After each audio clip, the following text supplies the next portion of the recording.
नमस्कार साथियों, the real science study channel पर आप सबका फिर से एक बार स्वागत है। रीड की श्रृंखला में हमने 10 वीडियो डाल दिए हैं।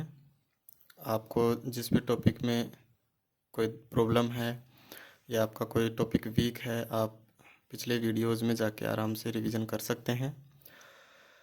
अब इस श्रृंखला में हम आगे रासायनिक अभिक्रियाएं वाला चैप्टर पढ़ेंगे, केमिकल रिएक्शन। आपको मैं इस तरह से इस टॉपिक को पढ़ा दूंगा कि आपको ये टॉपिक फिर से दोबारा देखने की ज़रूरत नहीं पड़ेगी और जो भी आपके कन्फ्यूज़न है सारे इसमें दूर हो जाएंगे।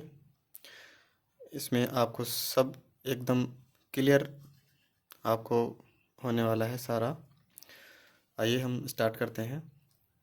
अभिक्रिया वह क्रिया जिसमें दो तत्व एवं एक ही प्रकार के दो या दो से अधिक तत्व मिलकर अलग प्रकार का पदार्थ या अवस्था परिवर्तन दर्शाते हैं, उसे हम अभिक्रिया कहते हैं। यानी जिसमें अभिकारक मिलकर उत्पाद का निर्माण करते हैं, उसे हम अभिक्रिया कहते हैं। इसमें बनने वाला पदार्थ अलग भी बन सकता है और वही पदार्थ अलग अवस्था में भी बन सकता है। जैसे हम कहते हैं कि बर्फ़ पिघलकर पानी में बदल गई, ठीक है, तो अभिक्रिया तो संपन्न हो रही है ना भाई। बर्फ़ पिघलकर पानी में बदल गई, अभिक्रिया तो संपन्न हो रही है, लेकिन इसमें नया पदार्थ नहीं बन रहा है, अवस्था परिवर्तन हो रहा है, लेकिन अभिक्रिया भी तो हो रही है ना। तो इस प्रकार से जिसमें अवस्था परिवर्तन हो या नया पदार्थ भी बनता है, उसे भी हम अभिक्रिया कहते हैं।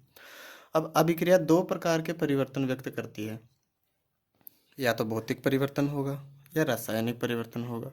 भौतिक परिवर्तन वो होगा जो हमें आंखों से दिख जाएगा, ठीक है, और रासायनिक परिवर्तन वो होगा जो अणु परमाणु स्तर पर होता है, जिसमें नए बंध बनते हैं, नया पदार्थ बनता है, स्थायी पदार्थ बनता है, ठीक है। और जो भौतिक परिवर्तन वे परिवर्तन हैं जो अस्थायी होते हैं। और जैसे हम बर्फ़ से पानी में बदल लिए तो हम वापस पानी को बर्फ़ में भी तो बदल सकते हैं, है ना।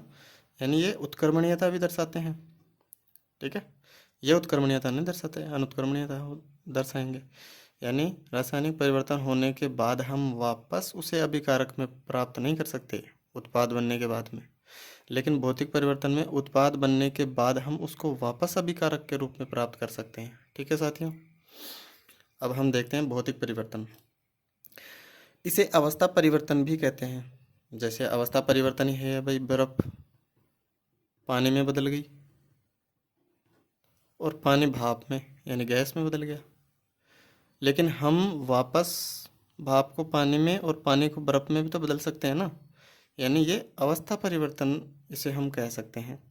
वे परिवर्तन जिनमें पदार्थ के भौतिक गुण तथा अवस्था में परिवर्तन होता है। भौतिक गुण उसे ही कहते हैं हम, जैसे कि हमें दिखाई दे रहा है आंखों से कि हाँ भाई ये द्रव अवस्था में है, ये ठोस अवस्था में है और ये गैस अवस्था में है, परंतु उसके रासायनिक गुणों में कोई परिवर्तन नहीं होता है।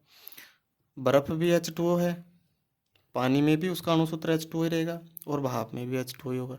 यानी आणविक स्तर पर कोई परिवर्तन नहीं होगा, ना कोई नया बंध बनेगा, ठीक है। रासायनिक गुणों में कोई परिवर्तन नहीं होता है, इसे भौतिक परिवर्तन कहते हैं। जैसे जल का बर्फ़ का द्रव में, ठोस और गैस अवस्था में परिवर्तन। भाई बर्फ़ पानी में बदल जाएगी, पानी भाप में बदल जाएगा, भाप को हम वापस पानी में बदल सकते हैं और पानी को फिर से बर्फ़ में बदल सकते हैं, ठीक है साथियों। देखो बर्फ़ है, H2O अणुसूत्र समान है, ठोस अवस्था में है।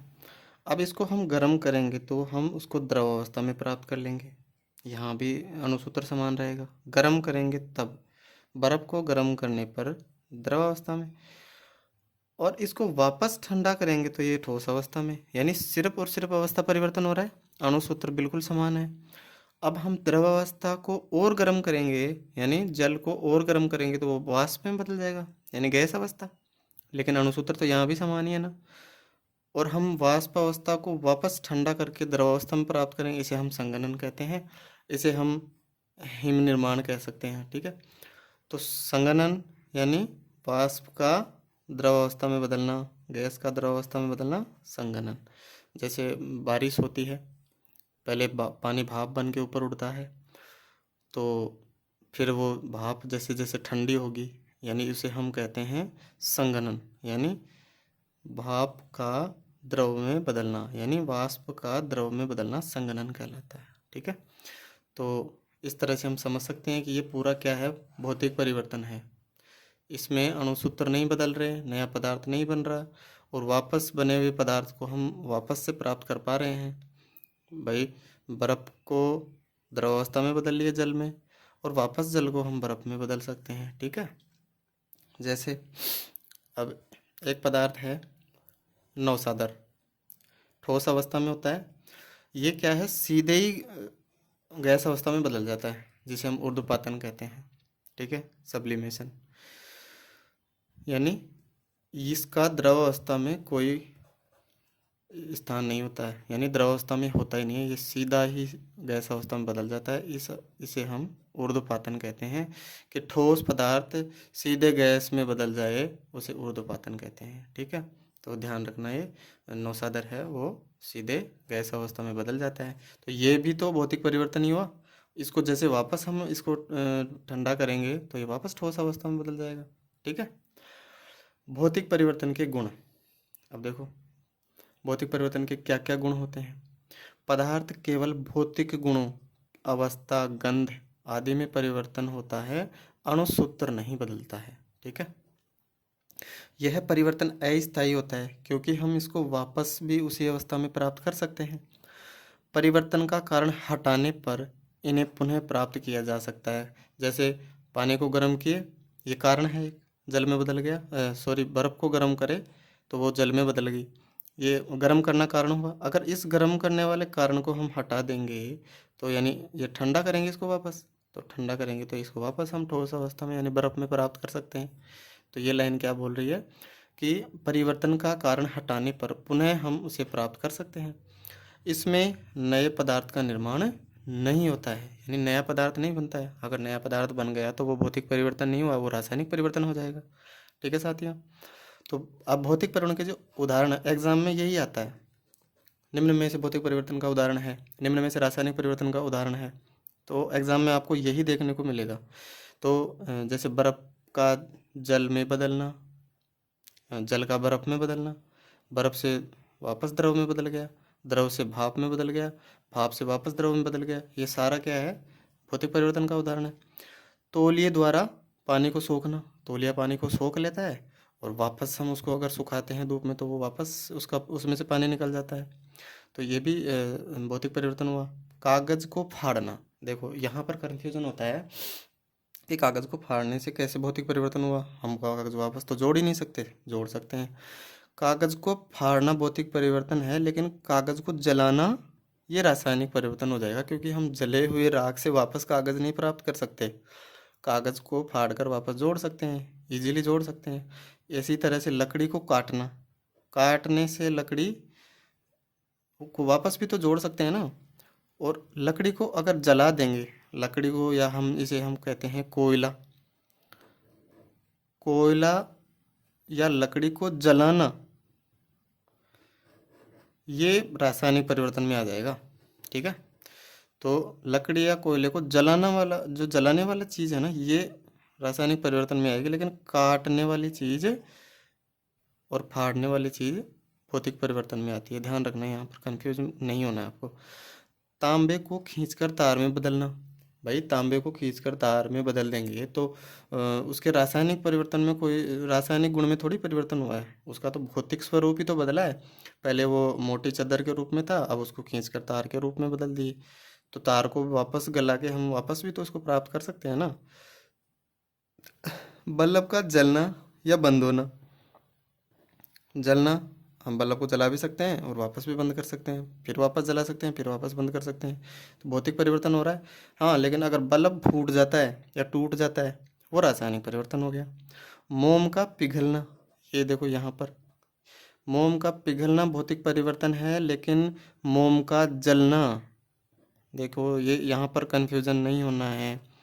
जलने वाली चीज़ें रासायनिक परिवर्तन में होंगी और पिघलने वाली और जिसको हम फाड़ सकते हैं या काट सकते हैं वो भौतिक परिवर्तन के अंतर्गत आती है। पानी में नमक व चीनी का घुलना, पानी में नमक और चीनी अगर घुल रही है तो वो भी भौतिक परिवर्तन होता है, क्योंकि वहाँ से हम पानी को अगर हटा देंगे तो वापस हम चीनी और नमक को प्राप्त कर सकते हैं। रेत व पानी को घोलना, पानी और रेत को घोल घोल लेंगे, लेकिन थोड़ी देर बाद में हम देखते हैं कि जो रेत है वो पेंदे में बैठ जाएगी तो अवक्षेपित हो जाएगी, ऊपर पानी अलग हो जाएगा, रेत अलग हो जाएगी, वापस प्राप्त कर सकते हैं उसको। तो इस तरह से ये भौतिक परिवर्तन हो गया। तरल नाइट्रोजन को वाष्पित करना, नाइट्रोजन को -196 डिग्री सेंटीग्रेड पर ठंडा करते हैं तो वो द्रव अवस्था में बदल जाती है, जिसे द्रव नाइट्रोजन कहते हैं या तरल नाइट्रोजन कहते हैं। अगर हम इसे सामान्य तापमान की अवस्था में लाएंगे तो ये एक भाप बनकर उड़ती है। जैसे हम टीवी सीरियल आदि में देखते हैं कि जो कृत्रिम बादल वगैरह जो बनते हैं ना, जैसे दिखाया जाता है कि स्वर्ग में इंद्र बैठे हैं और उसके सामने हल्के हल्के बादल, धुआं जैसा दिखता है ना पदार्थ, वो तरल नाइट्रोजन के द्वारा ही उसको बनाते हैं। लेकिन अगर उस नाइट्रोजन को वापस हम 196 डिग्री सेंटीग्रेड पर ठंडा करेंगे ना तो वो वापस द्रव अवस्था में बदल जाएगी। ठीक है, तो तरल नाइट्रोजन को वाष्पित करना और वाष्पित को हम वापस तरल नाइट्रोजन बदल सकते हैं, तो ये भी भौतिक परिवर्तन का उदाहरण हुआ। ठीक है साथियों, अब देखो रासायनिक परिवर्तन, वे परिवर्तन जिनमें पदार्थ के रासायनिक गुण तथा संगठन में परिवर्तन होता है तथा नया पदार्थ बनता है, इसे हम रासायनिक परिवर्तन कहते हैं। ये एक दिशीय परिवर्तन होते हैं और जो भौतिक परिवर्तन है वो उत्क्रमणीय या द्विदिशीय, यानी उसे हम वापस प्राप्त कर सकते हैं और इसे हम वापस प्राप्त नहीं कर सकते। तो रासायनिक परिवर्तन क्या हो गया कि इनके रासायनिक गुण और इसके संगठन में परिवर्तन होता है और नया पदार्थ बनता है, इसे हम रासायनिक परिवर्तन कहते हैं और वापस हम उसे पदार्थ को प्राप्त नहीं कर सकते। जैसे कोयला ऑक्सीजन की उपस्थिति में जलता है और जलने के बाद में वो CO2 में बदल जाता है। ध्यान रखना साथियों, कई लोग क्या करते हैं, ये जो CO2 है ना, इसको ऐसे लिख देते हैं, ये बिल्कुल गलत है। यही सही होता है, क्योंकि कार्बन और ऑक्सीजन दोनों अलग अलग परमाणु हैं और दोनों को सेम आकार में लिखना ज़रूरी होता है। जैसे कार्बन मोनोऑक्साइड होती है उसको हम CO लिखते हैं, लेकिन कई लोग जल्दीबाजी में इसको ऐसे लिख देते हैं, ये कोबाल्ट होता है और ये कार्बन मोनोऑक्साइड होती है। ध्यान रखना, बहुत सारे लोग यहाँ पे गलती करते हैं।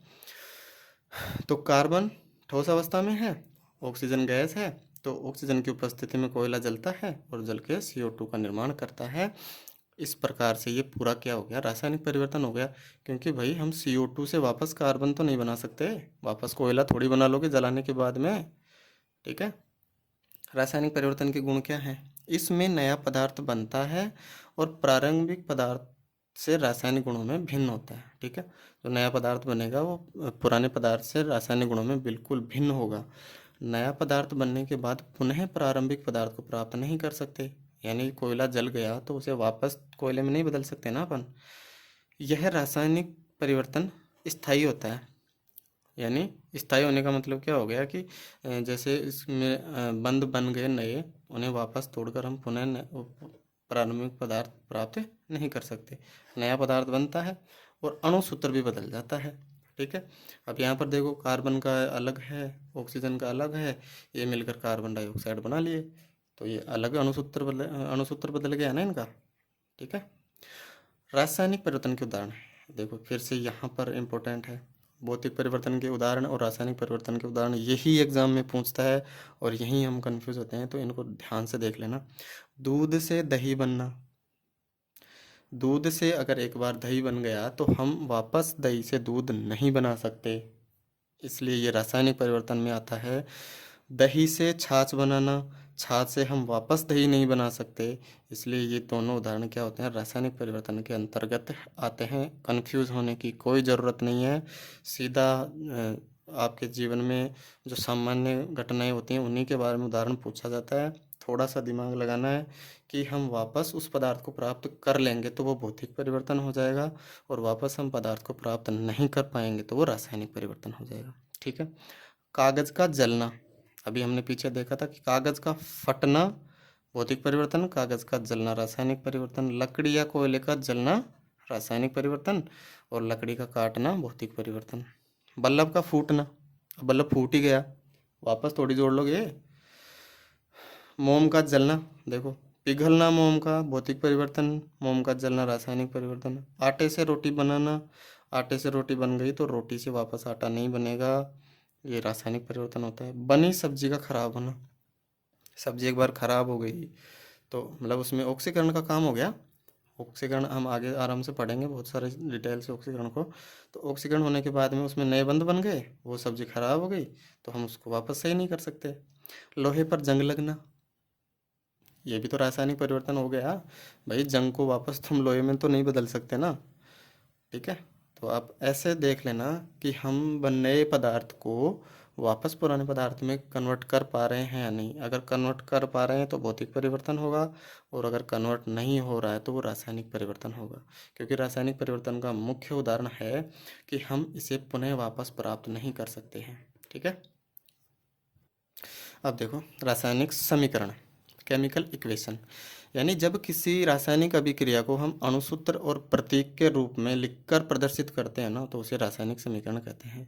जैसे कार्बन और ऑक्सीजन, ये अभिकारक होता है, और जो तीर के निशान के जो दाहिनी तरफ होता है वो उत्पाद होता है। ये तो सब नॉर्मल जानते ही हो यार, इतने दिन से साइंस पढ़ रहे हो। जब किसी रासायनिक अभिक्रिया को अणुसूत्रों और प्रतीकों में लिखकर प्रदर्शित किया जाता है तो उसे रासायनिक समीकरण कहते हैं। जैसे कार्बन ऑक्सीजन मिलकर कार्बन डाइऑक्साइड बना लिए। अब इसको हम क्या करेंगे, प्रतीकों में लिख कर व्यक्त कर देंगे अणुसूत्रों में, ठीक है। तो ये रासायनिक समीकरण हो गया पूरा, ठीक है। जैसे ये हो गया, ये पूरा क्या हो गया, ये रासायनिक समीकरण हो गया। ये इथीन है और ये एथेन है, ठीक है। ध्यान रखना, ये डबल बॉन्ड है, ये सिंगल बॉन्ड है। ये एथेन है, ये इथीन है, ठीक है। रासायनिक समीकरण की विशेषताएं। अब हम रासायनिक समीकरण की आवश्यकता क्यों पड़ी, है ना। हम बिना रासायनिक समीकरण से भी काम चला सकते थे ना, लेकिन देखो इसकी आवश्यकता क्यों पड़ी हमें। अभिकारक या क्रियाकारक, हम अभिकारक भी बोलेंगे और क्रियाकारक भी बोलेंगे, दोनों एक ही चीज़ है, कंफ्यूज नहीं होना है। अभिकारक या क्रियाकारक तथा उत्पाद के बारे में संपूर्ण जानकारी हमें मिल जाती है। अब देखो यहाँ से संपूर्ण जानकारी मिल रही है। ये कार्बन है इधर, ये ठोस अवस्था में होता है, ये ऑक्सीजन गैस अवस्था में होता है, और ये CO2 गैस होती है। तो इसे हमें पूरी जानकारी मिल रही है कि कौन सा पदार्थ है, ये कौन सा पदार्थ हो गया, और ये जो उत्पाद बना ये कौन सा पदार्थ हो गया, पूरी जानकारी मिल रही है। ये ठोस होता है, जो कार्बन है ये कोयला हो गया ना, ये गैस है, और ये भी गैस हो गई। तो पूरी जानकारी मिल रही है। पदार्थों की भौतिक अवस्थाओं की जानकारी मिल रही है। भौतिक अवस्था हमने बताया ना, कार्बन ठोस हो गया सॉलिड, ये गैस है, और ये भी गैस है। तो इसकी भौतिक अवस्थाओं की जानकारी भी हमें समीकरण से मिल रही है। उत्प्रेरक की जानकारी प्राप्त होती है। उत्प्रेरक आगे पढ़ेंगे हम बहुत डिटेल से, कोई अभी दिमाग मत लगाना। तो उत्प्रेरक की जानकारी भी हमें प्राप्त होती है कि कौन सा उत्प्रेरक है, उत्प्रेरक की क्या अवस्था है, ठोस है, द्रव है, गैस है, उसकी हमें जानकारी प्राप्त हो जाती है। अभिक्रिया ऊष्माक्षेपी है या ऊष्माशोषी, इसकी भी जानकारी हमें प्राप्त हो जाती है। अगर अभिक्रिया में लास्ट में हमें ऊर्जा मिल रही है, यानी ऊर्जा प्राप्त हो रही है, तो ऊर्जा इसे प्लस पॉजिटिव ऊर्जा कहते हैं। तो इसमें होती है ऊष्माक्षेपी, आगे पढ़ेंगे हम। और अगर हम इसमें ऊर्जा वापस स्टोर हो रही है, उसे हम ऊष्माशोषी कहते हैं। यानी जो अभिक्रिया ऊष्मा का अवशोषण करे उसे ऊष्माशोषी, और जिस अभिक्रिया से हमें ऊर्जा प्राप्त हो उसे ऊष्माक्षेपी। जैसे हम जो भोजन का हमारे ऑक्सीकरण होता है उसकी अभिक्रिया हम आगे देखेंगे आराम से। अभिक्रिया उत्क्रमणीय है या अनुत्क्रमणीय है की जानकारी प्राप्त होती है। भाई सीधी सी बात है कि अगर एक तरफ तीर का निशान लगा हुआ है तो अनुत्क्रमणीय अभिक्रिया केवल एक ही दिशा में चल रही है, इन्हें भी हम आगे डिटेल से पढ़ेंगे। और अगर दोनों तरफ तीर का निशान लगा हुआ है तो वो अभिक्रिया क्या होती है, उत्क्रमणीय, यानी वो दोनों दिशा में चलेगी। अभिकारक से उत्पाद बनेंगे, उत्पाद से अभिकारक बन जाएंगे, ठीक है। रासायनिक अभिक्रिया।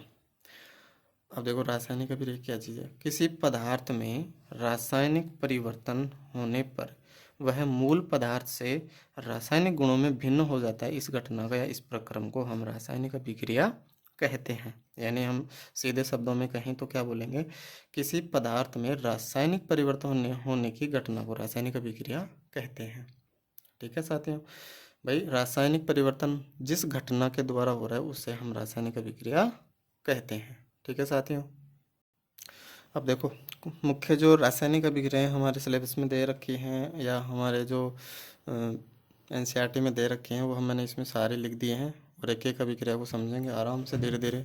ठीक है साथियों, प्रमुख रासायनिक अभिक्रियाएं, संयुग्मन अभिक्रिया, इसे हम योगात्मक अभिक्रिया भी कहते हैं, एडिशन रिएक्शन, नाम से ही पता चल रहा है योगात्मक। संयुग्मन यानी दो पदार्थ मिलकर एक पदार्थ का निर्माण करेंगे।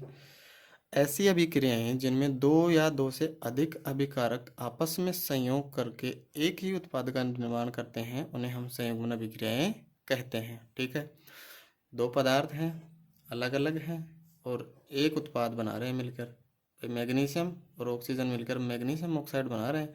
तो देखो यहाँ पर अभिक्रिया को संतुलित करना भी हम सीखेंगे। ठीक है, तो दो मैग्नीशियम हैं, दो ऑक्सीजन हैं, यहाँ पर देख लो दो मैग्नीशियम दो ऑक्सीजन हो गए। तो दो अलग अलग पदार्थ मिलकर एक उत्पाद का निर्माण कर रहे हैं, इसे हम योगात्मक अभिक्रिया कहते हैं। ठीक है, विस्थापन अभिक्रिया, रिप्लेसमेंट। ठीक है, पैलेस देखो स्थान, री यानी स्थान परिवर्तन हो रहा है, बस इतना ध्यान रखना, नाम में ही विस्थापन यानी स्थान परिवर्तन हो रहा है। वे अभिक्रियाएं जिनमें एक अभिकारक में उपस्थित परमाणु दूसरे अभिकारक के परमाणु द्वारा विस्थापित हो जाता है, इसे विस्थापन अभिक्रिया कहते हैं। अब इसमें क्या होता है, अधिक क्रियाशील पदार्थ या अधिक क्रियाशील अभिकारक का परमाणु कम क्रियाशील अभिकारक के परमाणु को विस्थापित कर देता है। ठीक है, यानी जो अधिक क्रियाशील पदार्थ होगा वो कम क्रियाशील पदार्थ को उसके विलयन में से हटा देगा। जैसे कॉपर सल्फेट का विलयन है, अगर उसमें हम जिंक मिला देंगे तो ये कॉपर को हटाकर सल्फेट के साथ खुद जुड़ जाएगा, समझ रहे हो? यानी का कॉपर की जगह जिंक आ रहा है और कॉपर को हटा रहा है, यानी जिंक अधिक क्रियाशील है और कॉपर जिंक से कम क्रियाशील है, इसलिए कॉपर की जगह जिंक आ जाएगा और कॉपर को हटा देगा। इस प्रकार की अभिक्रिया को विस्थापन अभिक्रिया कहते हैं।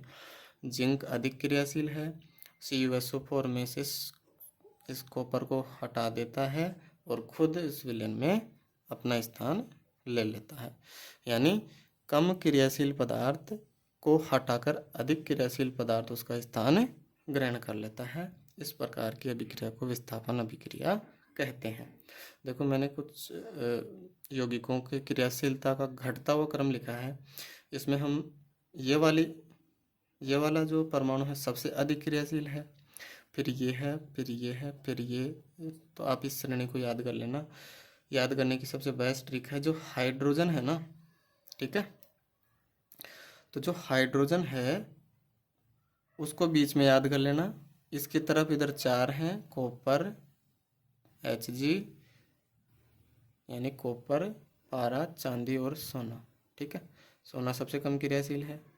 ठीक है, और जो इधर है पोटेशियम है वो सबसे अधिक क्रियाशील है। ठीक है, तो इस श्रेणी को याद कर लेना, क्योंकि जैसे उदाहरण आ जाएगा कि हाँ भाई जो Pb है और जो ये कॉपर है तो एक कोई सा भी सल्फेट बना देगा, जैसे CuSO4 बना दिया, तो अब यहाँ पूछ लेगा क्या बनेगा, तो भाई Pb कॉपर से ज़्यादा क्रियाशील है। देखो श्रेणी में कॉपर यहाँ आ रहा है और Pb यहाँ आ रहा है लेड, तो ये क्या करेगा, अब इस कॉपर को हटाकर इसके स्थान पर आ जाएगा, यानी क्या बन जाएगा, PbSO4। ठीक है, ये ध्यान रखना। इधर वाली श्रेणी में यहाँ तक हम जाएंगे तो क्रियाशीलता बढ़ती जाएगी और इधर जाएंगे तो घटती जाएगी, यानी ये कम क्रियाशील होगा और ये ज़्यादा क्रियाशील होगा। तो इस प्रकार से ये क्रम चला जाएगा। अब देखो यहाँ पर CuCl2 है, ये Pb आ गया। अब हमने देखा था कि यहाँ पर Pb कॉपर को रिप्लेस कर रहा है, तो Pb कॉपर की जगह आ गया और कॉपर को बाहर कर रहा है, यानी विस्थापन अभिक्रिया वो हो गई कि अधिक क्रियाशील पदार्थ कम क्रियाशील पदार्थ को हटाकर उसका स्थान ग्रहण कर लेता है। इसे हम विस्थापन अभिक्रिया कहते हैं। ठीक है साथियों। अब देखो द्विविस्थापन अभिक्रिया। विस्थापन अभिक्रिया का ही पार्ट है ये। उसमें हम एक अभिकारक ले रहे थे, इसमें हम दो अभिकारक लेंगे और ये अभिकारक क्या करेंगे कि अपना आपस में स्थान परिवर्तन कर लेंगे। एक की जगह दूसरा आ जाएगा, दूसरे की जगह पहला आ जाएगा। ठीक है, और इसमें कुछ नहीं है। इस प्रकार की अभिक्रिया में दोनों अभिकारकों के परमाणु आपस में विस्थापित हो जाते हैं तथा नए यौगिकों का निर्माण कर लेते हैं। देखो कॉपर सल्फेट है, ये सोडियम हाइड्रोक्साइड है। अब क्या होता है कि यहाँ पर कॉपर की जगह तो सोडियम आ जाएगा, कॉपर की जगह तो सोडियम आ जाएगा। देखो इधर, और जो सोडियम है उसकी जगह कॉपर आ जाएगा, यानी स्थान विस्थापित हो रहे हैं आपस में। कॉपर की जगह सोडियम ले रहा है, सोडियम की जगह कॉपर ले रहा है। बस इतना ही ध्यान रखना है कि इसमें दो अभिकारक हैं तो दो उत्पाद बनेंगे अलग अलग, यानी दोनों आकारकों के परमाणु आपस में विस्थापित हो जाते हैं तथा नए यौगिकों का निर्माण कर लेते हैं। आपस में विस्थापित हो जाते हैं। देखो कॉपर की जगह सोडियम आ गया और सोडियम की जगह कॉपर आ गया। ठीक है, तो ये क्या हो गया, कॉपर सल्फेट है और ये कॉपर हाइड्रोक्साइड बन गया, और इधर जो सोडियम हाइड्रोक्साइड है उसकी जगह सोडियम सल्फेट बन गया। ठीक है साथियों। ऐसे ही इधर देख लो KNO3 है, यहाँ पर K की जगह ये AgBr में से K की जगह Ag आ जाएगा, यानी AgNO3, और जो AgBr है इसमें Ag की जगह K आ जाएगा तो ये KBr बन जाएगा। ठीक है, ऐसे ही यहाँ पर देख लो सोडियम सल्फेट है, यहाँ ये बेरियम क्लोराइड है, तो बेरियम की जगह क्या हो जाएगा, सोडियम आ जाएगा और सोडियम की जगह बेरियम चला जाएगा, तो ये बेरियम सल्फेट बन गया, ये सोडियम क्लोराइड बन गया। ठीक है, यानी एक की जगह दूसरा अपना स्थान उसका ले लेगा। ठीक है, पहले के वाले की जगह दूसरा आ जाएगा, दूसरे वाले की जगह पहला आ जाएगा। बस इतना ही ध्यान रखना, ये द्विविस्थापन हो जाएगा। अपघटनीय अभिक्रियाएं, अपघटनीय अभिक्रियाएं या हम इसे विघटन अभिक्रिया भी कह सकते हैं। विघटन अभिक्रिया, विघटन मतलब टूटना। एक तरह से हम कह सकते हैं कि एक पदार्थ दो अणुओं में टूट जाएगा। सीधी सीधी बात यह है, जैसे AB है, ये A और +B में टूट जाएगा, ये अपघटन अभिक्रिया होती है। ठीक है, ऐसी अभिक्रियाएं जिनमें एक अभिकारक अपघटित होकर, अपघटित है ना, अपघटित होकर या टूटकर दो या दो से अधिक उत्पाद बनाता है, उसे अपघटनीय अभिक्रिया कहते हैं, या इसे विघटन अभिक्रिया भी हम कहते हैं। ए और बी में टूट गया। ये 3 प्रकार की होती है। विद्युत अपघटन, ठीक है, 3 प्रकार की होती है, विद्युत अपघटन, ऊष्मीय अपघटन और प्रकाशिक अपघटन। ठीक है, यानी विद्युत प्रवाह करेंगे उसके बाद में विघटित होगा पदार्थ, फिर हम प्रकाश प्रवाहित करेंगे तो विघटित होगा, और हम ऊष्मा प्रवाहित करेंगे तो भी विघटित होगा। तो हम यहाँ पर देखते हैं विद्युत अपघटन में, इसमें यौगिक की गलित अवस्था में, गलित अवस्था का क्या मतलब हो गया कि वो द्रव अवस्था में होगा या गैस अवस्था में होगा। ठीक है, यौगिक की गलित अवस्था में विद्युत धारा प्रवाह की जाती है जिससे वह अपघटित हो जाता है या टूट जाता है। जैसे हम पानी में विद्युत धारा को प्रवाहित करेंगे तो हाइड्रोजन और ऑक्सीजन गैस का निर्माण होता है। यानी सीधे सीधे हम पता लग रहा है कि ये जो पानी है, जो जल है, वो 2 भागों में टूट रहा है, H2 और O2 में। ठीक है, विद्युत धारा प्रवाहित करने पर। यहाँ पर थोड़ा सा ध्यान रखना, गलित अवस्था में, यानी द्रव अवस्था में विद्युत प्रवाहित होगी, गैस में कहाँ से विद्युत प्रवाहित कर लोगे तुम। ठीक है, तो पानी में हम अगर विद्युत धारा प्रवाहित करेंगे तो ये हाइड्रोजन और ऑक्सीजन में टूट जाएगा, इसलिए हम इसको विद्युत अपघटन कहेंगे। जल के विद्युत अपघटन से हाइड्रोजन और ऑक्सीजन गैस बनती है, दिख रहा है ना इधर। अब सोडियम क्लोराइड का जलीय विलयन लेंगे तो उसमें से क्या होगा, उसमें विद्युत धारा अगर प्रवाहित करेंगे तो सोडियम और जो क्लोरीन गैस है उसका निर्माण होता है। ठीक है साथियों। ठीक है, विद्युत अपघटन हम पढ़ ले। अब देखो ऊष्मीय अपघटन, ऊष्मा देने पर अभिकारक टूटकर 2 या 2 से अधिक अणुओं में टूट जाता है। ठीक है, जैसे CaCO3 है, कैल्शियम कार्बोनेट को अगर हम इतने तापमान पर गर्म करेंगे, उसको ऊष्मा देंगे तो ये CaO और CO2 में टूट जाएगा। इसे बिना भुजा हुआ चूना कहते हैं कैल्शियम ऑक्साइड। ठीक है, कैल्शियम कार्बोनेट को इतने तापमान पर गर्म करने पर वो ये कैल्शियम ऑक्साइड और CO2 में टूट जाता है, इसलिए हम इसे ऊष्मीय अपघटन कहते हैं। प्रकाशिक अपघटन, प्रकाश देने पर। इस प्रकार की अपघटन में अभिक्रियाओं में अभिकारक को प्रकाश की उपस्थिति में छोटे छोटे अणुओं में तोड़ दिया जाता है। ठीक है, जैसे HBr है, इसको प्रकाश Hµ से दर्शाते हैं प्रकाश को। प्रकाश की उपस्थिति में क्या होता है, हाइड्रोजन और ब्रोमीन में टूट जाता है। ठीक है, अब देखो तीव्र और मंद अभिक्रियाएं। कुछ अभिक्रियाएं तीव्र गति से संपन्न होती हैं, कुछ अभिक्रियाएं मंद गति से संपन्न होती हैं। तो जो तीव्र गति से संपन्न होंगी वो तीव्र अभिक्रिया, जो मंद गति से संपन्न होंगी वो मंद अभिक्रिया। वे अभिक्रियाएं जो अभिकारक मिलाने पर तीव्र गति से संपन्न में होती हैं, यानी जिन अभिक्रियाओं में हम ऐसा पदार्थ मिला देंगे या ऐसा अभिकारक मिला देंगे जिसको मिलाते ही अभिक्रिया तुरंत पूर्ण हो जाएगी, यानी अभिकारक तुरंत उत्पाद में बदल जाएंगे। इस प्रकार की अभिक्रिया में देखने को मिलती है जो तीव्र या हम जिसे कह सकते हैं प्रबल अम्ल और प्रबल क्षार को अगर मिलाएंगे तो वह अभिक्रिया तीव्र गति से संपन्न होगी और तुरंत लवण और जल बन जाएगा। देखो जैसे प्रबल अम्ल और प्रबल क्षार के मध्य सोडियम हाइड्रोक्साइड और HCl, ये प्रबल क्षार हो गया, ये प्रबल अम्ल हो गया, तो ये तुरंत यह अभिक्रिया हो जाएगी, लवण और जल बन जाएगा। ध्यान रखना ये जो डाटा है वो NCERT में दे रखा है कि इनके जो मध्य जो ये संपन्न होने में जो समय लगता है ना 10⁻−10 सेकेंड, यानी 1 सेकेंड का 10वां हिस्सा। ठीक है, इस प्रकार से हम इसको लिख सकते हैं, यानी 10⁻−10 सेकेंड। ठीक है, 10वां हिस्सा नहीं, ये तो बहुत कम हिस्सा हो गया, यानी 1/, हम इसके 10 जीरो लगा देंगे ऐसे। ठीक है, यानी 1 सेकंड का कितना हिस्सा हो गया गिन लेना, 1/10 जीरो लगा लो इसके। बहुत कम समय में संपन्न हो जाती है, यानी हम आइडिया भी नहीं लगा सकते, आँख पलक झपकते ही अभिक्रिया संपन्न हो जाएगी। AgNO3 और HCl, ठीक है, ये अम्ल है, ये क्षार है, तो ये AgCl, ये श्वेत अपक्षेप बनता है इसका, और ये HNO3 है। ठीक है, तो जैसे अब एग्ज़ाम में आ सकता है, ये ऐसे आपको अभिक्रिया दे देगा और इसमें पूछ लेगा कि इसमें ऐसी अभिक्रिया, इसमें श्वेत अवक्षेप किसका बनता है, तो AgCl का श्वेत अवक्षेप बनता है। मंद अभिक्रिया, इन्हें पूरा होने में घंटे, दिन या साल लग जाते हैं। ठीक है, मंद गति से संपन्न होती हैं। जैसे लोहे पर जंग लगती है, धीरे धीरे लगती है, ऐसे तो नहीं कि सेकंडों में ही लग जाती है, समय लगता है ना। यानी जो लोहा है ऑक्सीजन की उपस्थिति में और आर्द्रता यानी पानी की उपस्थिति में, ठीक है, क्या Fe2O3 और H2O ये बना लेता है। ठीक है, अब देखो अभिक्रिया को हम संतुलित करना थोड़ा सा हम यहाँ सीख लेते हैं। ठीक है, जैसे यहाँ पर ऑक्सीजन कितना 3 और ये 4 हो गया ना, ऑक्सीजन 4 हो गया, तो इधर हम इसको थोड़ा सा बढ़ा लेते हैं, ये 6 हो गया। ठीक है, इसको हम 2 से गुणा कर लेते हैं, अब ये कितना हो गया 6 और ये कितना हो गया 7। ठीक है, और इसे ऑक्सीजन फेरस कितना हो गया 4।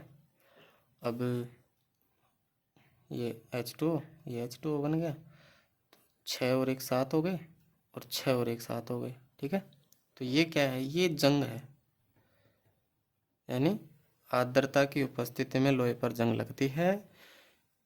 ठीक है,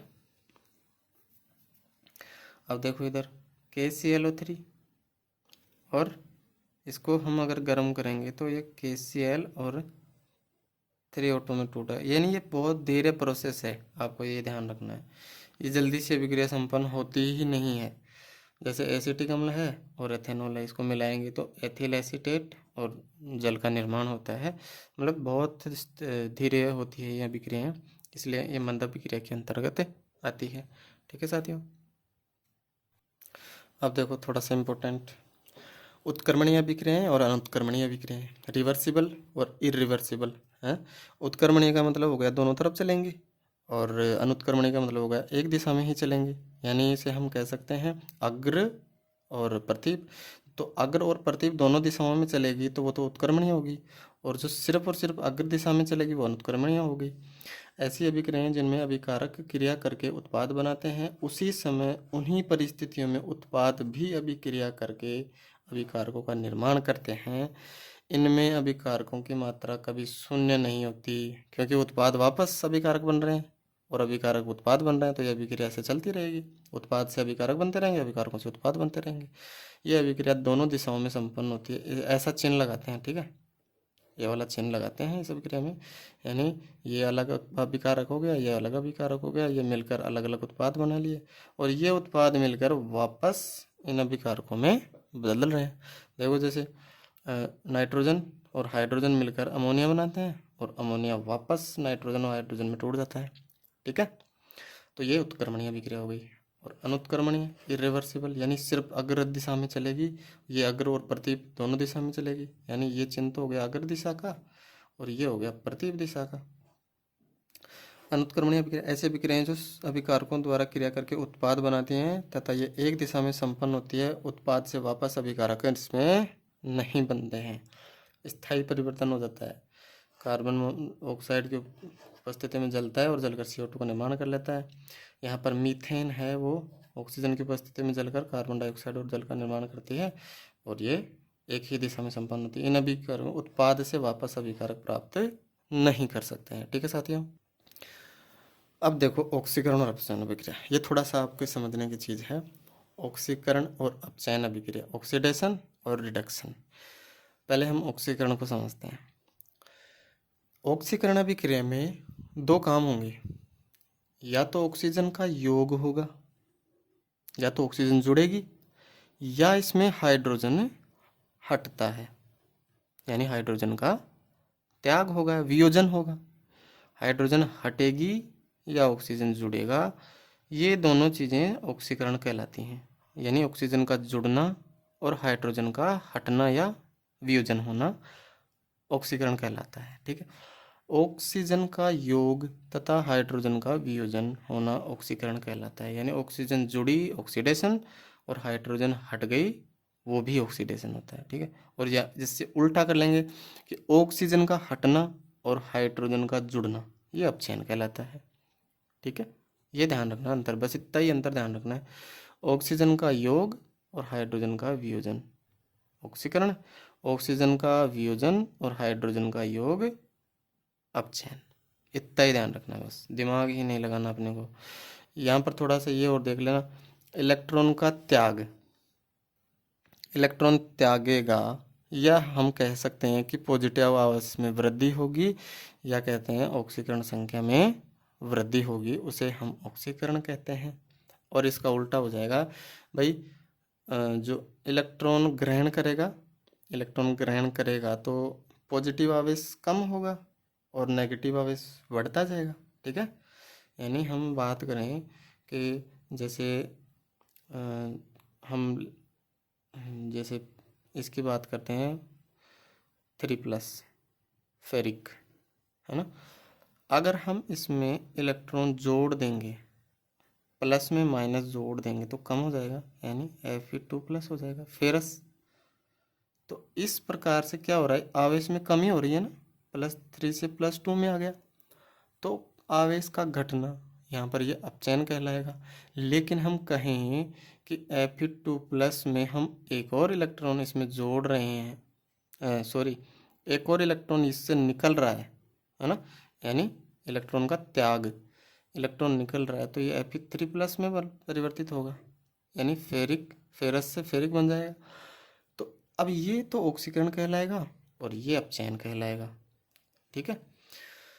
इलेक्ट्रॉन का त्याग और पॉजिटिव आवेश या ऑक्सीकरण संख्या में वृद्धि, देखो यहाँ पर ऑक्सीकरण अंक 2 है और यहाँ पर 3 हो गया, यानी ऑक्सीकरण संख्या बढ़ रही है ना, +2 से +3 में होगी, तो ऑक्सीकरण अंक का बढ़ना या ऑक्सीकरण संख्या का बढ़ना ऑक्सीकरण कहलाता है।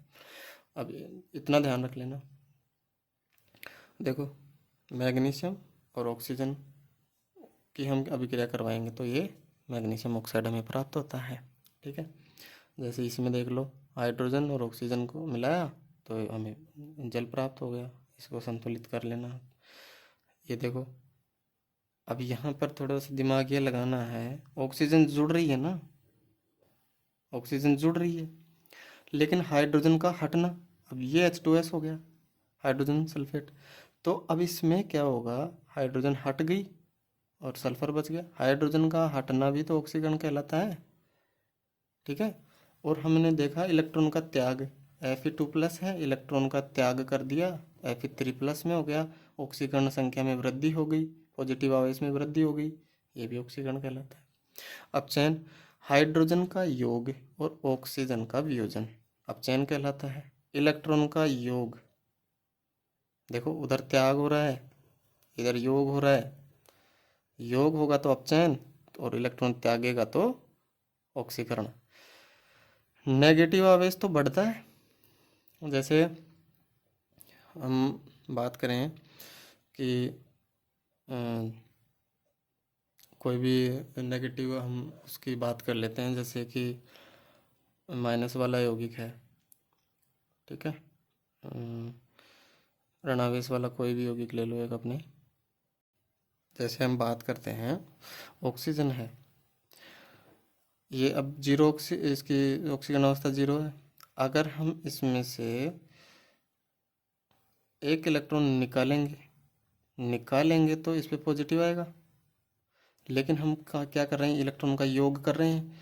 अगर हम इसमें इलेक्ट्रॉन जोड़ेंगे, एक इलेक्ट्रॉन जोड़ दिए +1 इलेक्ट्रॉन, तो एक माइनस हो गया। देखो ध्यान रखना, 0 से माइनस यानी कम हो रही है ऑक्सीकरण अवस्था। अब हम इसमें एक इलेक्ट्रॉन और जोड़ देंगे तो O-2 बनेगा, यानी ऋणावेश में तो वृद्धि हो रही है ना, ठीक है।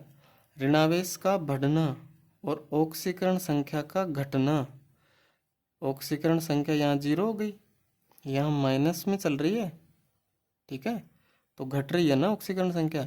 जैसे हम इसमें यहाँ उदाहरण लिए, ये +3 है, इसमें इलेक्ट्रॉन जोड़े तो ये +2 में आ गई, ऑक्सीकरण संख्या घट रही है ना, ठीक है। इलेक्ट्रॉन का योग हो रहा है, तो इलेक्ट्रॉन का योग होगा तो नेगेटिव आवेश बढ़ेगा और ऑक्सीजन संख्या घटेगी।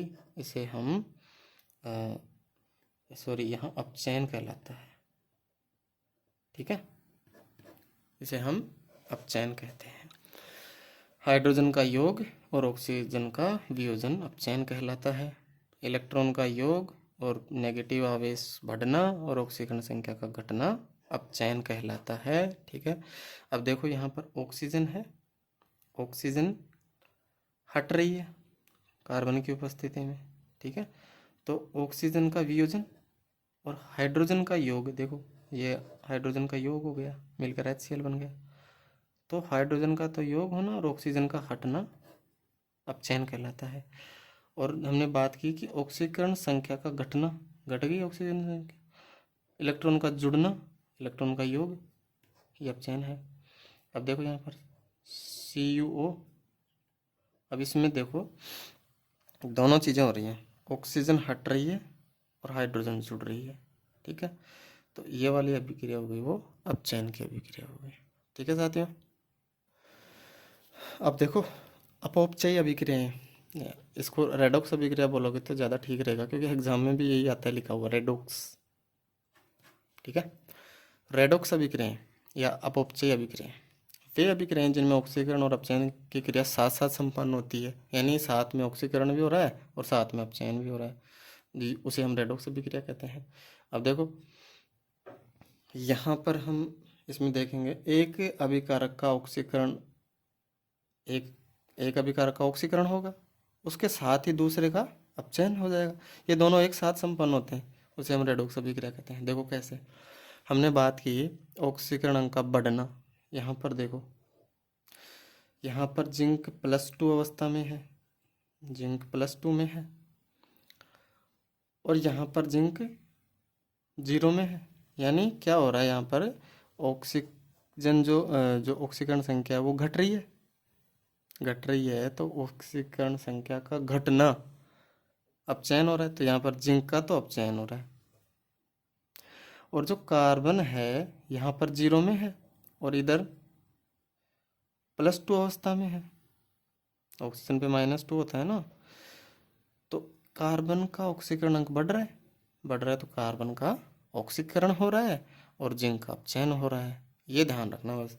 अब जैसे इधर देख लो, यहाँ पर जिंक 0 में है और यहाँ पर ZnSO4 में जिंक +2 अवस्था में है। अब यहाँ पर क्या हो रहा है, इसका ऑक्सीकरण बढ़ रहा है तो ऑक्सीकरण हो गया। और यहाँ पर जो CuSO4 है ये +2 अवस्था में है और यहाँ पर जो Cu है वो ये 0 में है, इसका ऑक्सीकरण घट रहा है तो इसका अपचयन हो रहा है। ऐसे दिमाग में ध्यान रखना बस। इधर देख लो ऐसे ही, ये यहाँ पर क्या है ये थोड़ा सा ध्यान रखना, इसे हम ऐसे लिखते हैं FeO + Fe और ये FeO2, ये इसको मिला के लिखते हैं अपन। तो देखो इसमें यहाँ पर हम नॉर्मली देखेंगे तो ऑक्सीकरण या तो ये +2 में है Fe या इसमें +3 में है, ठीक है। तो अब यहाँ पर तो ये 0 में हो गया ना, ये तो 0 हो गई, तो यानी ऑक्सीकरण अंक +2 में है, +2 से या तो 0 आ जाएगा या +3 से 0 आ जाएगा, यानी कुल मिला के ऑक्सीकरण अंक तो कम ही हो रहा है ना, तो कम होना तो अपचयन हो गया। यहाँ पर देखो +2 यानी यहाँ पर कार्बन की +4 से आवश्यकता हो रही है, यहाँ पर हो रही है 2, यानी इसका ऑक्सीकरण बढ़ रहा है, अंक बढ़ रहा है तो इसका ऑक्सीकरण होगा, इसका अपचयन होगा, यानी ऑक्सीकरण अंक बढ़ेगा तो ऑक्सीकरण और घटेगा तो अपचयन, ठीक है। उष्माशोषी और उष्माक्षेपी अभिक्रिया, एक्सोथर्मिक या एंडोथर्मिक। एक्सो मतलब बाहर, उष्माक्षेपी उष्मा बाहर निकलेगी, एंडो मतलब अंदर, उष्मा अवशोषित होगी।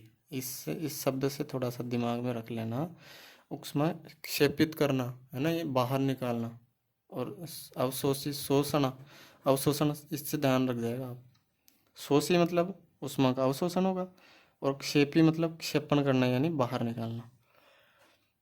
वे अभिक्रियाएं जिसमें उत्पाद बनने के साथ ऊर्जा मुक्त होती है उष्माक्षेपी अभिक्रिया कहलाती है, और जिसमें अब उत्पाद बनने के साथ उष्मा अवशोषित होती है वो उष्माशोषी अभिक्रिया कहलाती है। मीथेन को हम ऑक्सीजन की उपस्थिति में जलाएंगे तो कार्बन और जल के साथ ऊर्जा प्राप्त होती है। अरे भाई, आग जलेगी तो ऊर्जा बाहर ही तो निकलती है, ये थोड़ी है कि कहीं आग जल गई और उसमें हाथ लगा के उसको बर्फ निकालोगे। आग जल रही है तो ऊर्जा बाहर ही निकल रही है ना। अब जो हम भोजन खाते हैं और उस भोजन का जो ऑक्सीकरण होता है ना, वो भी उष्माक्षेपी अभिक्रिया होती है, क्योंकि हमें उसमें भोजन से ऊर्जा मिलती है, ठीक है। और ऊर्जा मिलेगी तो वो ऊर्जा कहाँ से मिलती है, इस अभिक्रिया से मिलती है, यानी ऑक्सीकरण होता है, उष्माक्षेपी अभिक्रिया होती है, उसी से तो हमें ऊर्जा मिलती है। भोजन क्यों करते हैं, ऊर्जा ग्रहण करने के लिए। तो जो ग्लूकोज है वो ऑक्सीजन की उपस्थिति में क्रिया करके कार्बन डाइऑक्साइड और जल का निर्माण करता है और उसके साथ हमें एटीपिक रूप में ऊर्जा मिलती है, ठीक है। उष्माशोषी अभिक्रिया वे अभिक्रियाएं जो उत्पाद के निर्माण के साथ ऊर्जा का अवशोषण करती हैं उष्माशोषी अभिक्रिया कहलाते हैं। जैसे कैल्शियम कार्बोनेट से हम कैल्शियम ऑक्साइड, इसे बुझा हुआ चूना कहते हैं, प्राप्त करेंगे तो कार्बन डाइऑक्साइड के साथ ऊर्जा अवशोषित करेगा, यानी ये हमें ठंडा महसूस होता है, ऊर्जा अवशोषित कर रहा है ना बाहर से। जैसे 2HI है, हाइड्रोजन आयोडाइड, ये हाइड्रोजन और आयोडीन में अलग अलग टूटता है तो ऊर्जा को अवशोषित करता है, यानी ये बाहर से हमें ठंडा महसूस होगा, ठीक है। अब देखो, दो टर्म है, संक्षारण और विकृत गंधिता। संक्षारण का मतलब हम समझ जाते हैं, इससे सीधा आप दिमाग में रखना, संक्षारण मतलब जंग लगना, सीधा आप तो यही ध्यान रखना, ठीक है। मतलब जंग लगने को संक्षारण कहते हैं। संक्षारण मतलब जो बाहर की परत है वो नष्ट हो जाएगी।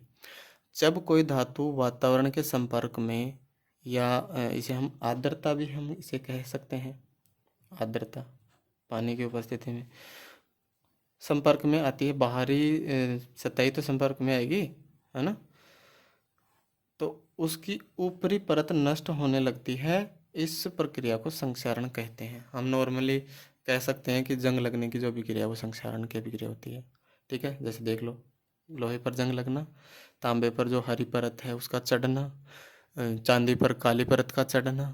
ठीक है, इस तरह से जो ये उदाहरण है ये संक्षारण के उदाहरण है। अब इन्हें क्या है कि हम जैसे देखते हैं कि जो लोहे के पाइप होते हैं ना, उनको जंग से बचाने के लिए उस पर जिंक का लेप कर देते हैं। लोहा जिंक से अधिक क्रियाशील है पानी की उपस्थिति में। ठीक है, पानी की उपस्थिति में लोहा जिंक से अधिक क्रियाशील होता है। ठीक है, या हम इसको नॉर्मली हम कहें कि जैसे ये संपर्क में इसके जिंक का ऊपर लेप लगा दिए, है ना, जिंक का लेप लगा दिए, सॉरी जो जिंक है वो अधिक क्रियाशील है। देखो हमने जो श्रेणी देखी थी ना, उसमें देखो जो जिंक है वो अधिक क्रियाशील है। देखो आप यहाँ देखो, जिंक है वो लोहे से अधिक क्रियाशील होती है। ठीक है, अब इससे हम क्या आइडिया लगा सकते हैं, जैसे कि ये पानी का पाइप है, इसके बाहर हम जिंक का लेप कर देंगे, जिंक का लेप हो गया। अब जिंक ज़्यादा क्रियाशील है, यानी हम पानी से या वातावरण के संपर्क में इसका ऑक्सीकरण होगा तो जिंक पहले क्रिया करेगा, लोहे से पहले जिंक क्रिया करेगा, यानी उस पदार्थ को, ऊपर वाली पदार्थ खराब होगी, वो जिंक वाली परत खराब होगी, लोहा बच जाएगा। ठीक है, क्योंकि जिंक अधिक क्रियाशील है तो वो जिंक उससे पहले अभिक्रिया कर लेगा, जिससे लोहा सुरक्षित बच जाएगा अंदर। ठीक है, तो इस तरह से हम जिंक का लेप करते हैं, इसे गैल्वेनीकरण कहते हैं। देखो ये टर्म थोड़ा सा ध्यान रखना, गैल्वेनीकरण क्या है।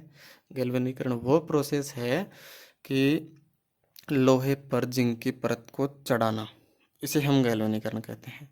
संक्षारण से बचाने के लिए लोहे पर जिंक की परत चढ़ाई जाती है, इसे गैल्वेनीकरण कहते हैं। अब थोड़ा सा हम दिमाग लगे, जिंक की परत क्यों चढ़ाई जाती है, ताकि लोहे से पहले जिंक उससे वातावरण से अभिक्रिया कर लेगा, जिससे लोहा सुरक्षित बच जाएगा। ठीक है, या हम कह सकते हैं कि जिंक का लेप क्यों करते हैं, ताकि लोहा सुरक्षित बच जाए। पहले अभिक्रिया जिंक से होगी और फिर जब जिंक खत्म हो जाएगा तो उसके बाद लोहे का नंबर आएगा। जब तक जिंक उपस्थित रहेगा तो वही पहले क्रिया करेगा, इसलिए जिंक की परत इस पर चढ़ाते हैं। विकृत गंधिता, विकृत गंधिता को मतलब ये समझ लो कि खाना बदबूदार होना। गंधिता विकृत यानी गंध विकृत हो जाएगी, खराब हो जाएगी। जब खाद्य सामग्री को लंबे समय तक रखते हैं तो वातावरण के संपर्क में आने से उस खाद्य सामग्री का ऑक्सीकरण हो जाता है। ठीक है, जिससे उसका स्वाद बिगड़ जाता है और खाद्य सामग्री बदबूदार हो जाती है, यानी उसकी गंध है वो विकृत हो जाती है और वो जो सामग्री है वो खराब हो जाती है, इसे विकृत गंधिता कहते हैं। इसे रोकने के लिए खाद्य पदार्थ में N2 गैस निष्क्रिय गैस होती है, ऑक्सीजन सक्रिय गैस है और जो नाइट्रोजन है वो निष्क्रिय गैस है, इसलिए उसमें नाइट्रोजन गैस मिलाकर उसको पैक करते हैं ताकि वो खराब नहीं हो। यानी इसे हम एंटी ऑक्सीडेशन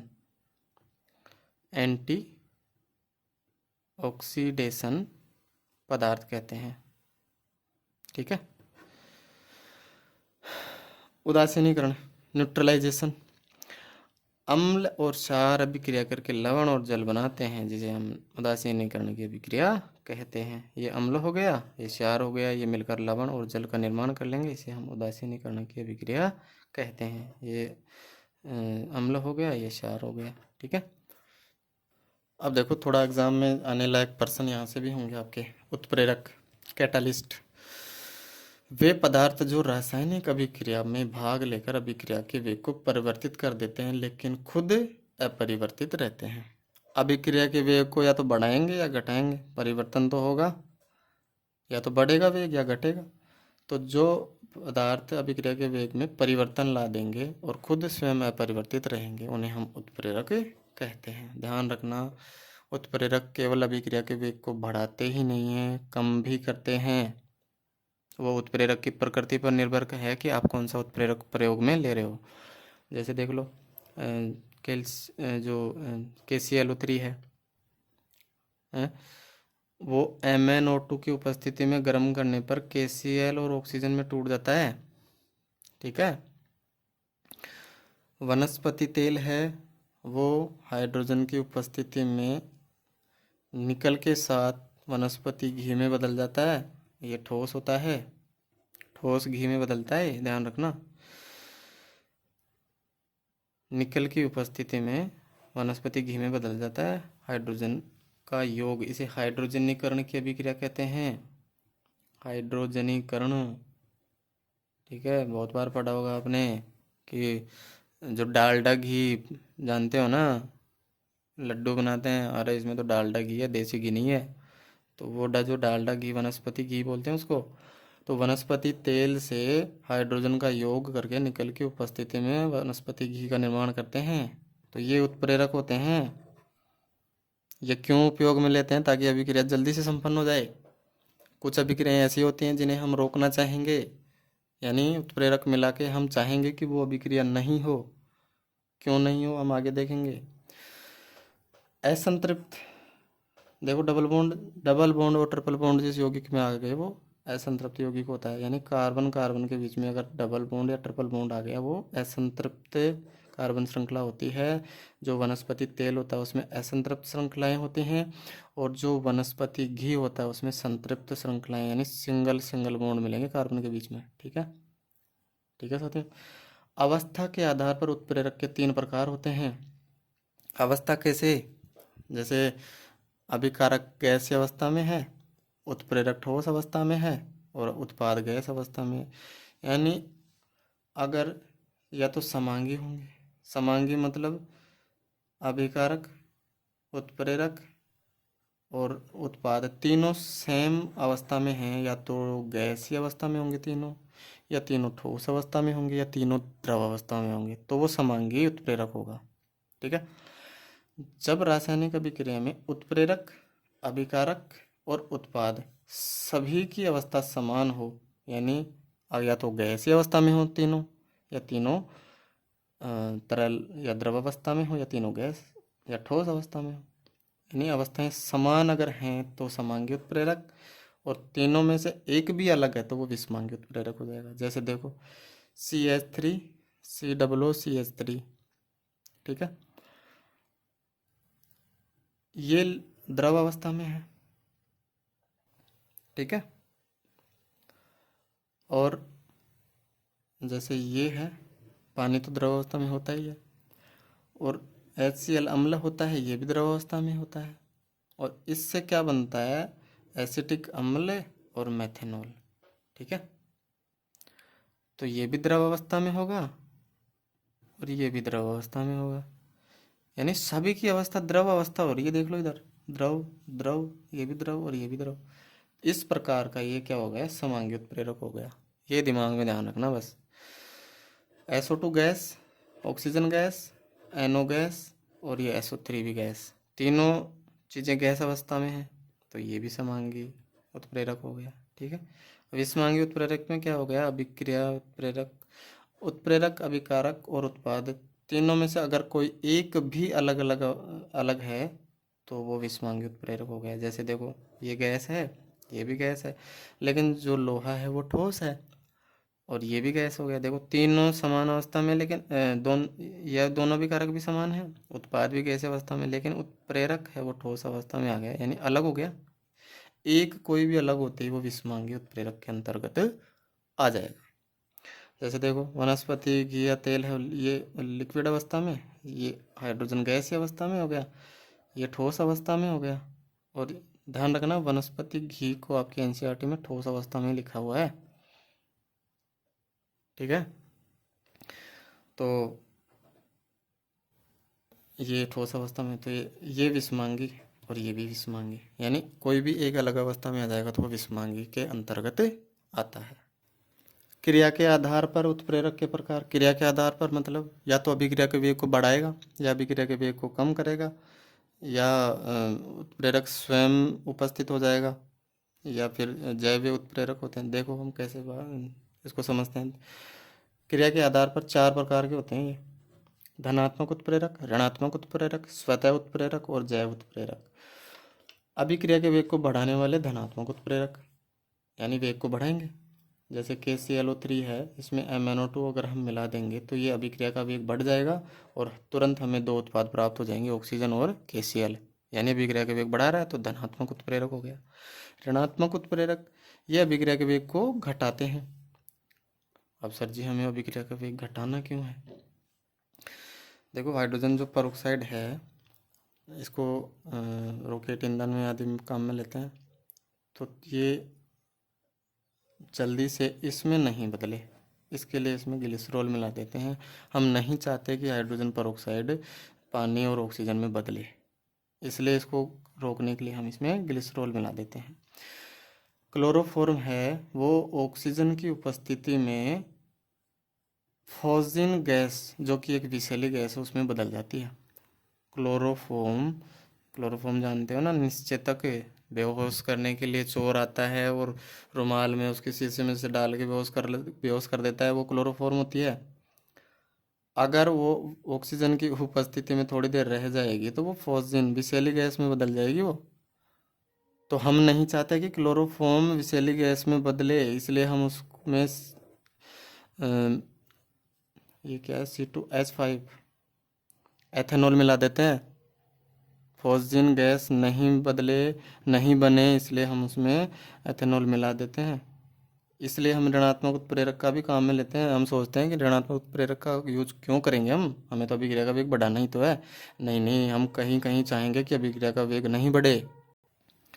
स्वतः उत्प्रेरक, जब किसी अभिक्रिया में बना उत्पाद स्वयं ही अभिक्रिया का वेग बढ़ा दे वो स्वतः उत्प्रेरक हो जाएगा।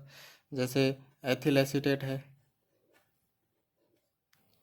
ठीक है, एथिल एसीटेट है वो पानी की उपस्थिति में एसिटिक अम्ल और एल्कोहल,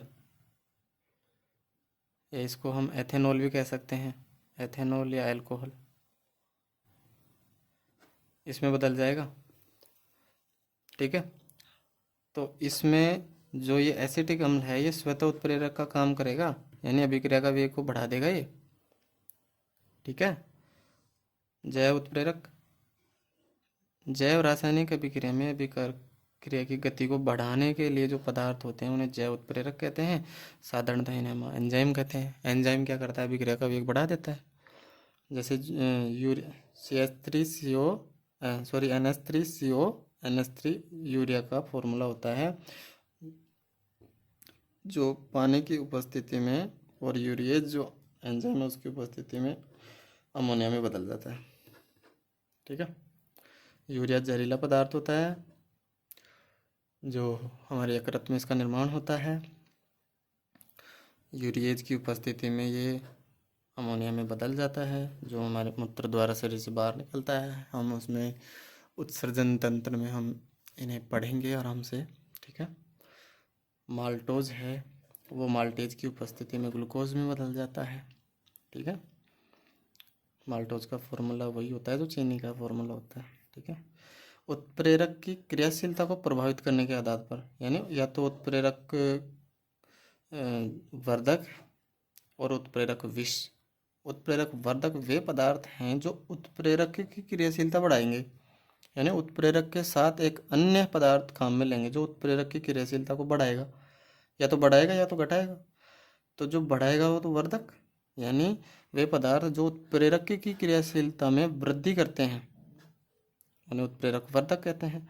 जैसे हम बात करें नाइट्रोजन और हाइड्रोजन ये मिलकर NH3 बनाते हैं अमोनिया, तो नॉर्मली हम इसमें लिखते हैं कि फेरस है। अगर हम फेरस के साथ इसमें मोलिब्डेनम मिला देंगे, मोलिब्डेनम का चूर्ण और मिला देंगे तो यह अभिक्रिया बहुत तीव्र गति से संपन्न हो जाएगी। जैसे हम बात करें वनस्पति तेल से हम हाइड्रोजन की उपस्थिति में निकल का प्रयोग करते हैं, ठीक है, और वो वनस्पति घी में बदल जाता है। लेकिन अगर निकल के साथ कॉपर का चूर्ण भी प्रयोग में ले लेंगे तो वो बहुत तीव्र गति से अभिक्रिया होगी और हमें तुरंत डालडा घी मिल जाएगा, ठीक है साथियों। उत्प्रेरक विष वे पदार्थ जो उत्प्रेरक की क्रियाशीलता को घटाते हैं, यानी उसकी क्रियाशीलता कम कर देंगे। जैसे नाइट्रोजन और हाइड्रोजन को हम अगर फेरस की जगह मोलिब्डेनम मिला रहे तो वो बढ़ रहा था, लेकिन अगर इसकी जगह हम कार्बन डाइऑक्साइड या ये कार्बन डाइऑक्साइड नहीं है, ये कोबाल्ट है, कोबाल्ट मिलाएंगे तो इसमें ये अभिक्रिया को कम करेगा, ठीक है, यानी अभिक्रिया को तीव्र होने से रोकेगा। उत्प्रेरक के गुण क्या हैं, देखो अभिक्रिया के वेग को परिवर्तित कर स्वयं अपरिवर्तित रहते हैं। अभिक्रिया के वेग को या तो बढ़ाएंगे या घटाएंगे, स्वयं बदलेंगे नहीं। अभिक्रिया की सूक्ष्म मात्रा ही पर्याप्त है, थोड़ी सी मात्रा ही चाहिए उत्प्रेरक की, ज़्यादा नहीं चाहिए। प्रत्येक अभिक्रिया के लिए एक विशिष्ट उत्प्रेरक होता है, यानी हर अभिक्रिया में हर उत्प्रेरक के उसके वेग को परिवर्तन नहीं करेगा, हर अभिक्रिया के लिए विशिष्ट उत्प्रेरक ही होगा। जैसे हम बात करें कि माल्टोज को माल्टेज ही ग्लूकोज में बदलेगा, माल्टेज नहीं होगा तो माल्टोज ग्लूकोज में नहीं बदलेगा, यानी हर अभिक्रिया के लिए विशिष्ट उत्प्रेरक होगा। उत्प्रेरक अभिक्रिया को प्रारंभ नहीं करता है, केवल ये वेग में परिवर्तन करेगा। अभिक्रिया को प्रारंभ तो अभिकारकों के माध्यम से ही होती है। उत्प्रेरक या तो केवल अभिक्रिया का वेग बढ़ाएगा या केवल अभिक्रिया का वेग घटाएगा, ठीक है। यानी केवल अभिक्रिया का वेग परिवर्तन करता है, ना कि अभिक्रिया को प्रारंभ करता है। उत्क्रमणीय अभिक्रिया में वेग अग्र और प्रतीप दोनों अभिक्रियाओं के वेग को समान रूप से प्रभावित करता है, यानी या तो वेग को घटाएगा या बढ़ाएगा। उत्प्रेरक एक निश्चित ताप पर अत्यधिक क्रियाशील होता है, यानी एक ऐसा तापमान होता है जिस पर उत्प्रेरक सर्वाधिक क्रियाशील होता है। अगर हम तापमान बढ़ा देंगे या घटा देंगे तो उसकी क्रियाशीलता में कमी आ जाएगी, ठीक है साथियों। ये हमारा टॉपिक यहाँ कंप्लीट होता है। आपने वीडियो को बहुत प्यार प्रेम दिया है, इसके लिए मैं तहे दिल से आपका बहुत आभार व्यक्त करता हूँ और धन्यवाद आपको मैं ज्ञापित करता हूँ मेरी तरफ से। इसलिए हर वीडियो को आप इसी तरह से प्यार देते रहिए, लाइक और शेयर करते रहिए और चैनल को भी सब्सक्राइब करिए। और आपको जिस टॉपिक में प्रॉब्लम है आप कमेंट करके बता सकते हैं, मैं आपको दोबारा से वो टॉपिक आपको करवा दूँगा, ठीक है साथियों। धन्यवाद।